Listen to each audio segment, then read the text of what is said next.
Je suis toujours dans le centre de traitement de l'information. Donc cette fois-ci, je vais regarder donc pour une structure industrielle la tendance de l'époque, parce que centre de traitement de l'information, c'est un centre de traitement pas actuel. Je l'ai expliqué à plusieurs reprises. C'est un ancien traitement de l'information. Voilà. Donc à ce moment-là, une des tendances ramène à un volet numéro 4. Et ce volet numéro 4, c'est la simplification de l'organisation hiérarchique.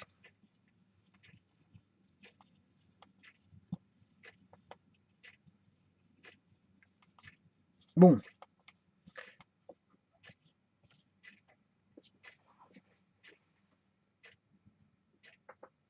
est-ce vrai, est-ce faux? Est-ce vrai, est-ce faux?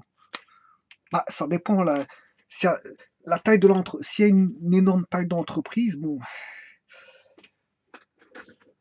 s'il y a une énorme taille d'entreprise, on ne va pas simplifier l'organisation. Au contraire, on va la complexifier de telle manière à introduire dans les organes fonctionnels des fonctions bien diversifiées, bien diversifiées. Par contre, ici, dans mon cas de figure ici, le centre de traitement de l'information va ramener normalement une simplification de l'organisation qui va amener à des impératifs de réduction de coûts, fatalement, réduction de coûts. Mais parfois, on est obligé de complexifier la structure. Pourquoi? Parce que euh, l'entreprise étant déjà complexe en soi, étant une grande entreprise, elle a les moyens de structurer de manière complexe. Non pas en simplifiant, mais on va dire, non pas en adoptant une méthode. La simplification, c'est une méthode, on va dire, analytique. Oui, là je simplifie. Hein. J'ai quelque chose de grand. Si je simplifie les organes fonctionnels, moi, je rentre dans une méthode analytique. Par contre, ici, si je complexifie,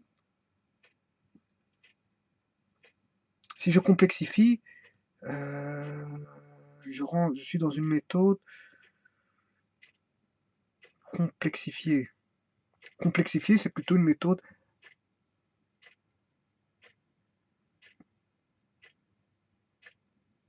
Enfin, il y a une méthode analytique et une méthode globale. Méthode globale. Voilà, et il y aura une méthode analytique et une méthode globale. Il y en a une qui va simplifier, l'autre qui va complexifier et simplifier. Pourquoi? Parce que bon, ça répond à des impératifs euh, de coût et de, de coûts de gestion d'entreprise. Parce que plus on complexifie, malgré tout, ça a un certain coût. Tu sais, ça, ça engendre de nouvelles organes fonctionnels et donc de nouvelles fonctions, notamment de nouveaux chefs de fonction. Voilà, donc en fait, si je prends par exemple une grande firme qui possède donc un PDG, ben, là je peux, on va dire, décomposer en plusieurs, je veux dire, où je vais avoir la direction du personnel, la direction de production, la direction du commerce, la direction de financière, la direction informatique. Et dans la direction du commerce et du marketing, ben, on va se retrouver tout un ensemble de sous-groupes tels que la direction des services, la direction marketing, la direction des ventes, la direction export, des comptes un peu spécifiques de clés. Et dans la direction marketing elle-même, elle va encore se subdiviser en marchandises et chef de production. Alors que bon, la direction des ventes va se décomposer euh, en diverses vendeurs. Voilà, et ça, ce que je vous ai dit là, c'est comment est-ce qu'on appelle ça? Une organisation hiérarchique. Je n'ai pas dessiné, mais je vous l'ai dit, bon, vous avez compris ce que j'ai raconté. C'est la direction hiérarchique de Peugeot. Peugeot. Elle est comme ça en fait. Mais généralement, là, elle est complexe. Pourquoi elle est complexe? Parce que bon, ils ont les moyens. C'est une grande entreprise. Peugeot, bon, on les retrouve. C'est une entreprise qui se trouve dans plusieurs pays du monde. Entreprise de marque française. Et bon, ils ont suffisamment de moyens. Ils travaillent depuis des années. Ils sont installés depuis des années. Et avec le roulement euh, euh, de voitures produites chaque année depuis des années, depuis très très longtemps, euh, fait que bon, ils ont les moyens d'avoir une organisation, je veux dire, un peu plus complexe et non pas simplifiée. D'ailleurs, j'aurais bien voulu savoir combien d'informaticiens qu'ils ont dans le domaine département informatique, combien de vendeurs qu'ils ont dans le département de vente. Voilà. Bon, de toute façon, le but ultime de toute entreprise, quelle qu'elle soit, je veux dire, bien sûr qu'il ne soit pas une association sans but lucratif, vous l'aurez compris, parce que ça, c'est... Voilà, le but ultime, c'est de gérer ses charges et ses produits de telle manière à essayer de tirer un maximum de profit. Maximum de profit. Bon, voilà. Donc, c'est d'optimiser, je veux dire, ses profits. Donc, gérer sa production, gérer tout le système, sa production, son service marketing, pour essayer d'avoir un maximum de clients. Et à partir de la production client, je veux dire, pouvoir répondre à des besoins de la clientèle. Et donc, toute entreprise, le but ultime d'une entreprise, c'est de faire du profit et un maximum de profit. Plus on sait faire du profit, mieux c'est. Mais vous aurez compris qu'une grande taille d'entreprise, comme elle gère un volume de capitaux plus conséquent qu'une petite entreprise, fatalement, vous aurez compris que la démarche bénéficiaire est plus conséquente que la petite entreprise de 10-15 personnes. Hein. Vous allez prendre Peugeot, elle fait plus de marge bénéficiaire qu'une petite PME de 10-15 personnes. Vous aurez compris que ça va de soi. Ça va de soi. La taille de l'entreprise fait en sorte que bon, elle va générer des flux. Pourquoi elle a une certaine taille? Si ça ne marcherait pas, elle diminuerait sa taille. Donc, comment en diminuant sa taille? Bon, on va diminuer le personnel, on va faire restructurer, on va diminuer en première vision, c'est le personnel qui va prendre, et donc on va diminuer le personnel. Voilà. Bon. Mais si ça marche bien, mais fatalement, on va avoir besoin de personnel, il faut avoir besoin de personnes pour travailler, donc la taille va augmenter. Et si la taille augmente, c'est pas pour rien qu'elle a augmenté, c'est parce que ça marchait bien un temps déterminé, donc ça marchait bien, donc la taille est importante, donc elle génère plus de flux financiers qu'une petite société. Donc fatalement, on va retrouver un département financier. Voilà. Et si elle fait Peugeot est fort connu pour exporter ses voitures, donc on va avoir un département export. Chose qu'une petite PME qui, je veux dire, construit, je sais pas moi, petite PME qui d'électricité, qui fait du montage électrique pour les habitations, hein, pour les appartements, les habitations et le bâtiment, ben, je veux dire, on n'aura pas la taille de Peugeot. Je veux dire, elle sera limitée à 5, 6, 7, 8, 9, 10, 11, 12, 13, 14, 15, 16, 17, 18, 19, 20, 20 personnes, 30 personnes. Ben, on n'aura pas la taille de Peugeot parce que Peugeot, c'est des capitaux, des, des- c'est des capitaux énormes qui sont, je veux dire, qui circulent. Aussi bien en entrée-sortie. Quand j'appelle entrée, c'est, je veux dire, aussi bien des créances que des dettes. C'est énorme. Et donc, ils font des chiffres d'affaires énormes. Notamment, si on a des gros capitaux comme ça d'entrée-sortie, notamment, ce qui est généré en profit, c'est énorme. Hein. Voilà. Contrairement à une petite taille d'entreprise, bon, là, on a 15-20 personnes, ben, fatalement, voilà. Donc, ici, ce qu'on peut dire,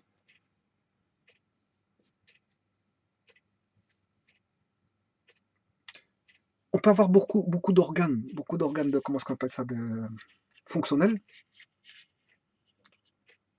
Mais ce qu'on peut dire, c'est que quand on a des concentrations de services fonctionnels, et qu'en même temps on a la décentralisation des unités euh, d'exploitation, eh bien, on finit par aboutir à une évolution diversifiée des fonctions. On a des responsabilités, on va dire, plus ou moins définies, et une organisation hiérarchique, à dire simplifiée, plus claire, hein.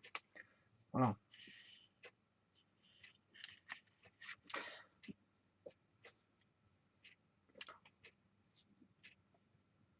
Alors, l'activité fondamentale de l'entreprise qui est décomposée en production, distribution et transport, qui est l'activité fondamentale, hein, parce que c'est de produire et de transporter d'un endroit X entrepôt vers un endroit Y, hein, qui là va être distribué à partir de l'endroit Y à différents, je veux dire, canaux vers je sais pas, des commerces ou peu importe, hein, ouais, des commerces.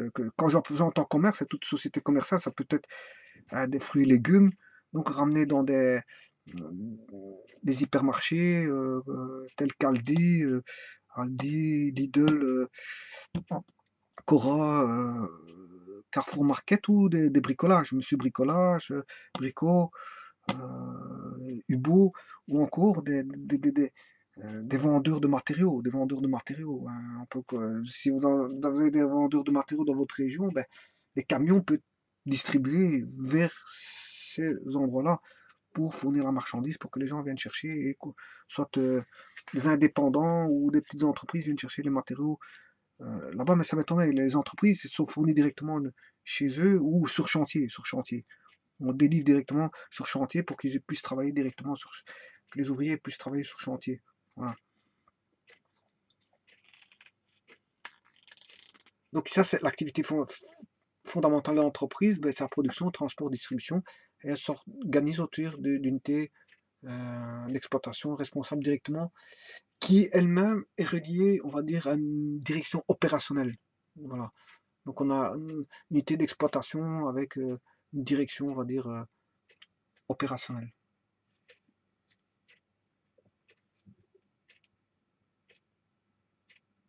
Alors, vous aurez compris, ça je le verrai hein, en son temps, la direction générale, qui est informée bien sûr par des directions techniques, et avec l'avis des services, des différents services fonctionnels, en fait, ils vont définir la politique de l'entreprise, politique de l'entreprise, la politique de la firme, la politique à adopter au sein de l'entreprise.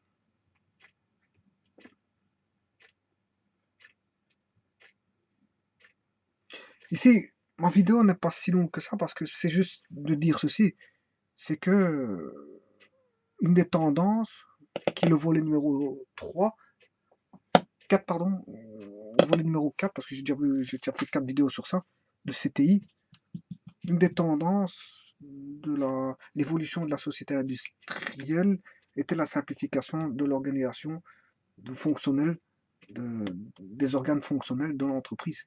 Mais on n'a pas toujours une simplification, parce que bon, une grosse société, je l'ai expliqué, hein, une grosse société, on n'a pas de simplification, au contraire, on a une complexification. Donc il y en a qui adoptent une méthode globale, d'autres adoptent une méthode, on va dire, une méthode analytique. Voilà. Et la structure complexifiée peut être complexe à plusieurs niveaux, et élaborée avec énormément de. Bah ici, je suis dans la simplification, donc je ne pourrais pas avoir ce que je viens d'avoir, mais on peut avoir ceci en fait.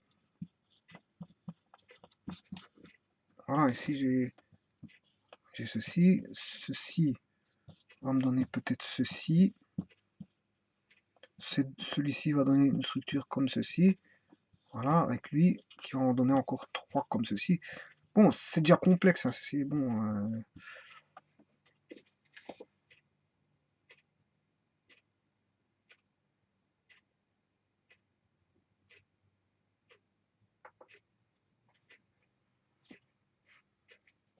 Et bien sûr, ne pas oublier ceci, parce que j'ai un PDG, je veux dire, au-dessous de un PDG, bon, là c'est toutes les directions, et puis après on a tous les différents services en rapport avec les directions. Et une entreprise complexifiée comme ça, bah, elle va gérer un département à part que le département informatique avec tous des informaticiens, hein. Simplement, un département direction informatique, il y aura tous les informaticiens. Bon, combien y en a-t-il dans l'entreprise? Bon, je veux dire, il y en aura énormément, hein. Ça vous comprenez. Direction informatique, bien que l'entreprise n'est pas une entreprise informatique, c'est une entreprise d'exploitation industrielle qui n'a rien à voir avec l'informatique, mais étant donné, euh, étant donné, je veux dire, le volume d'informations à gérer, à traiter, ben, il y aura un département informatique avec toutes les informations qui vont ne faire que ça. Mais qui dit informatique dit beaucoup de choses, parce qu'il y aura une administration là-dedans et on comprendra une administration système, hein. C'est-à-dire une administration, hein, la gestion de l'administration du système, du réseau local, ou du système d'exploitation avec tous les processus, les fichiers, les utilisateurs, etc. Bon, on aura une administration système. Comme on aura aussi une administration réseau, de tout le réseau informatique, voilà, de l'entreprise. Voilà. On aura une administration aussi des bases de données. Voilà. Et s'il y a beaucoup de programmes en jeu, mais il y aura une administration des applications. Voilà. Mais attention que les bases de données, généralement, quand c'est des grandes firmes, c'est des grosses bases de données, hein. Bon, ils font appel à SAP, par exemple, des grosses bases de données, SAP, par exemple, hein, qui est une grosse base de données d'entreprise. Je veux dire, avec de nombreuses tables, je ne sais pas combien de tables qu'il y a là-dedans, 15 000 tables, mais je sais pas, peut-être à 20 000, peut-être à 25 000 tables, peu importe, hein, le nombre de tables. De toute façon, on ne connaît jamais toutes les tables, parce que, bon, je veux dire, ça, ce sont des tables qui sont reliées à des services, départements, service facturation, service production, service, voilà, ces différents services, hein. Donc, on n'utilise pas toutes les tables. On est soit dans un service et on utilise une partie des tables. Si je suis dans ces services-ci, par exemple, service des ventes, ben, je vais m'occuper d'une partie de la base de données concernant, je veux dire, j'utiliserai une partie des bases de données concernant SAP, concernant les ventes. Celui qui est en facturation, ben, quand je dis vente, ça va être les vendeurs, hein. C'est-à-dire, donc, il y aura les clients, table des clients, voilà, les clients, tous les clients. Euh, Ça peut aller loin, attention que ça peut aller loin parce que je peux avoir un maximum d'informations sur la clientèle et à ce moment, il faut faire attention parce qu'on est, l'entreprise doit faire attention parce qu'il y a les lois qui régissent les règles de la vie privée, hein. Donc c'est bien de savoir tout sur les clients, mais bon, il y a un moment donné, il faut se limiter aussi dans l'information parce que de toute façon, quand on est dans une base de données, on est protégé par ne pas diffuser parce que, par le fait que les personnes ne puissent voir ou communiquer. Une personne étrangère ne peut pas voir les informations, je veux dire, d'un client. Savoir où il habite et que je puisse me rendre chez le client. euh, euh, voilà. Ça devient de l'espionnage à ce moment-là. Bon, donc voilà. Donc on peut pas, je veux dire, prendre des informations du client si je suis hors de la société ou de lui téléphoner pour une raison privée ou quelque chose comme ça. Donc en fait, il y a la protection des clients. Donc c'est bien de faire une base de données, mais à un moment donné, trop d'informations dans la base de données peut, je veux dire, amener à espionner, je veux dire, avoir un petit peu savoir le client qui il est, et un petit peu l'espionner. Voilà, savoir qui il est. Bon, ça, c'est un petit peu embêtant. Voilà. Et donc, il y a une partie facturation qui va s'occuper, je veux dire, des bases de données concernant la facturation dans SAP. Donc, c'est 15 000 tables et tout le monde ne connaît pas tout SAP, mais ce sont euh, les organes, les personnes, les utilisateurs qui sont utilisés dans des organes fonctionnels bien précis vont utiliser des tables bien précises de SAP en fonction de ce qu'ils ont besoin. Voilà. Ils n'utilisent pas tout SAP en fait, parce que c'est énorme. C'est une grosse base de données. Voilà. Donc ici, les départements informatiques, ici, département, c'est tout un département. Hein, quand on entend département, c'est grossier, c'est un terme grossier, ça veut dire c'est grand, grand département. Eh bien, c'est pas un petit informaticien comme on a dans une petite entreprise. C'est un département informatique, c'est-à-dire avec de nombreux informaticiens qui vont gérer une multitude de problèmes, une multitude de liés informatiques, parce que déjà, l'entreprise en soi, elle est déjà complexe. C'est le complexe. Bon, et qu'il faut traiter l'information, maintenant on le fait par l'outil informatique, mais fatalement, il y aura un département informatique. Donc, qu'avec des informaticiens, combien j'en sais rien. Il peut en avoir 10, 15, 20, 30, 40, 50, peut-être en avoir une centaine d'informaticiens pour gérer.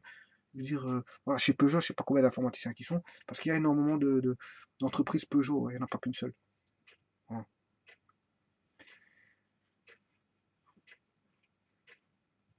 Bon, mais anciennement, la CTI, c'était pas ça.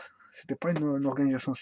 La CTI, c'était pour une petite entreprise industrielle de simplifier l'organisation, de telle manière à avoir un réseau simplifié mais pour améliorer, je veux dire, le traitement de l'information et réduire les coûts de l'entreprise. De toute façon, une restructuration, c'est un petit peu simplifier les choses et les améliorer de telle manière à ce que l'entreprise fonctionne dans un état d'esprit euh, qui peut,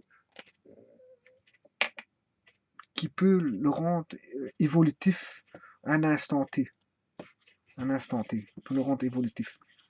De toute façon, l'entreprise, c'est ça mon but du sujet, c'est de dire qu'une entreprise qui évolue, c'est bien. C'est justement ça son but, c'est d'évoluer en fonction du temps. Voilà, c'est ça que je parlais des métiers oubliés. Bon, métiers oubliés, on a évolué, bon, ils n'existent plus parce qu'on a évolué. Donc ça ici, l'entreprise devra évoluer. Pourquoi? Pour s'adapter à la nouvelle situation, à la nouvelle donne économique au temps T. Parce que la donne économique n'est pas la même à un temps T1 qu'à un temps T2. La donne économique a changé. L'aspect économique, je veux dire, externe a changé. La clientèle externe a changé. Donc on est dans un monde où tout meut. Du verbe mouvoir, tout bouge. Tout bouge.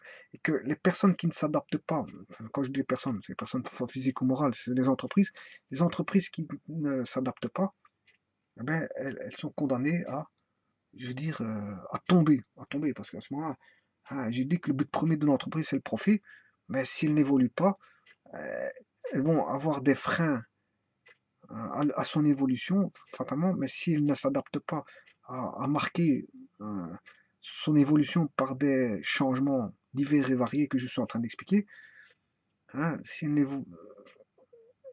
elle ne fait pas en sorte de faire varier certains paramètres de l'entreprise, mais elle ne va pas évoluer, donc elle est contrainte à rester figée. Si elle est restée figée, ben, on va dire, ses résultats d'exploitation vont s'en ressentir fatalement parce qu'elle va perdre de la clientèle. Je veux dire, euh, il y a risque de charges qui vont augmenter parce il y a trop d'organes fonctionnels, hein, je veux dire, qui ont un certain coût. Et à ce moment, on arrive alors que comparativement à une autre entreprise, ces charges fonctionnelles sont moindres, eh bien, elle ne, l'entreprise A par rapport à une entreprise B, elle n'arrive pas à concurrencer l'entreprise B. Voilà. Et là, j'ai pris l'exemple que de deux entreprises A et B. J'aurais pu prendre l'exemple d'une entreprise A parmi une multitude d'entreprises qui sont où elles sont toutes concurrentielles les unes par rapport aux autres. Donc, si elle ne se bat pas pour restructurer, faire en sorte que c'est diminuer ses charges par et un meilleur fonctionnement de l'entreprise, tout en diminuant les charges en augmentant ses produits pour essayer de ramener un maximum de profit, ben, c'est pas viable parce que le but principal de l'entreprise, c'est de faire du profit. Voilà. Donc, et on compte beaucoup. Jouer sur des chiffres, c'est jouer sur des marchandises, des chiffres, etc. C'est jouer sur des résultats. C'est jouer sur des résultats. Il faut tirer le maximum de résultats positifs. Et cela, ça fait par des analyses des résultats. des analyses de résultats. euh, voilà, des analyses de résultats qui vont pouvoir tirer des décisions sur certains résultats et pouvoir dire prendre des décisions, je veux dire,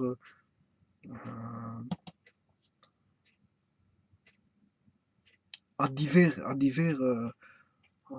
endroits de l'entreprise. Et ici, dans le cadre de cette vidéo aussi, j'explique qu'il faut simplifier, donc simplifier, comment est-ce qu'on appelle ça, l'organisation hiérarchique pour que à un moment donné, bien sûr, je change à un moment donné, hein, je change pas tout le temps, hein. Le but, c'est pas toujours changer, changer, changer. Non, quand le besoin se fait ressentir, hein, par un audit, c'est l'audit qui va. J'ai parlé d'audit auparavant, c'est les audits qui vont faire intervenir via des enquêtes ce qu'il faut changer, les prises de décision à prendre quant au changement pour, je veux dire, rester compétitif euh, dans le secteur d'activité dans lequel, je veux dire, on évolue. Et tout ça pour évoluer. On évolue, une entreprise évolue. Comme l'être humain évolue, j'avais expliqué les premières vidéos, l'être humain évolue, les planètes évoluent, mais l'entreprise est dans un monde mouvant, mouvant. Voilà. Donc elle doit évoluer, elle doit faire le nécessaire pour ajuster ses paramètres pour que l'entreprise devienne soit toujours présente. Le but, c'est ça, c'est de survivre. L'évolution pour survivre. C'est comme les animaux. Les animaux, bon, hein, je veux dire, celui qui n'arrive pas à subvenir à ses besoins dans la chaîne, je veux dire, des animaux, ben, se risque repérer les risques de, se, de disparaître. Si un animal est faible par rapport aux autres animaux,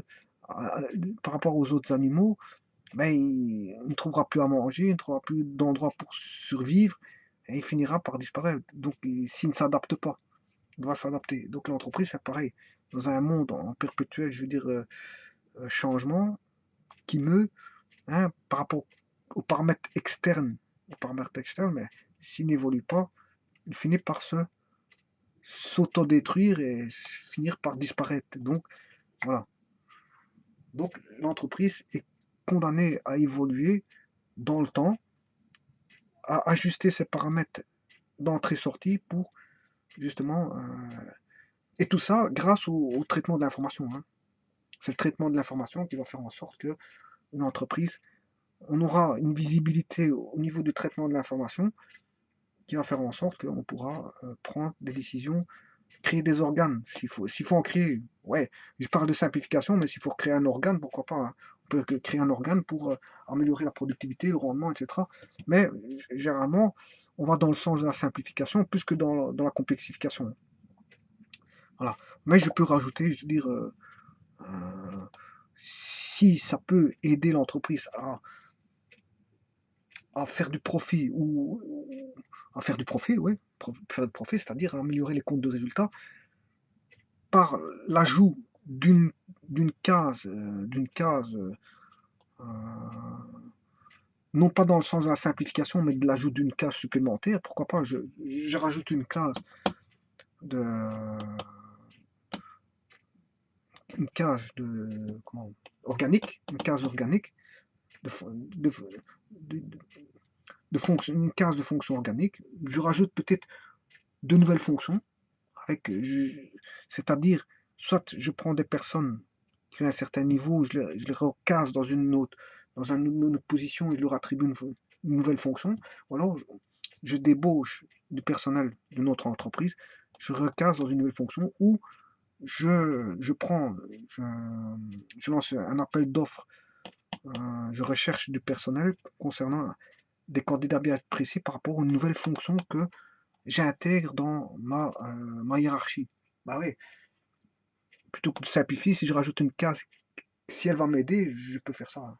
Je rajoute une case, et elle va aider mon entreprise à évoluer par rapport aux nouvelles personnels que je vais insérer, qui vont aider l'entreprise à, je veux dire, avoir ces nouveaux paramètres, enfin de nouveaux paramètres qui vont changer grâce au nouveau personnel. Voilà.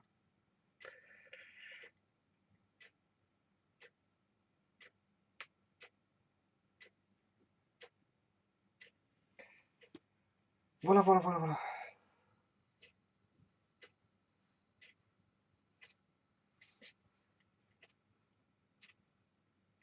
Voilà, je vous remercie beaucoup. Voilà.